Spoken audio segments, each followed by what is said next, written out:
Hello mga kapanda, good morning.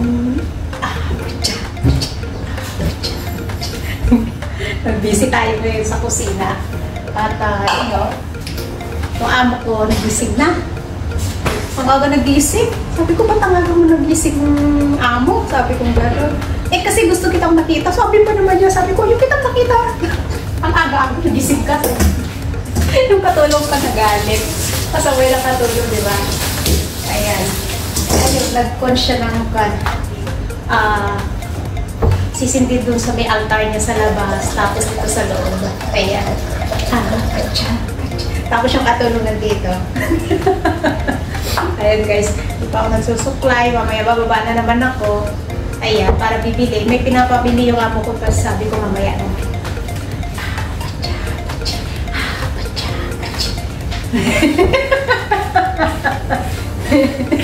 No icy mama. No.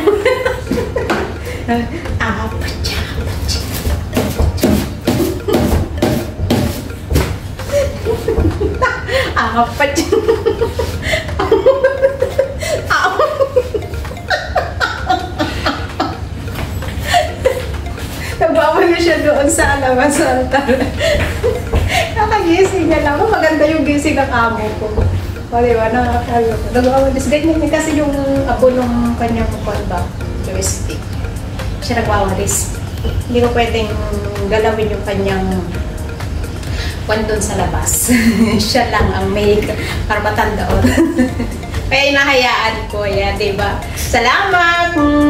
Ganito lang kami. Pag walang top-up yung aking amo. Pero pag may top-up siya, syempre mabait naman ako, diba? So, bait-baitan tayo ngayon, guys. Maraming pong salamat sa inyo lahat. Sa walang tawa rin yung pag-support.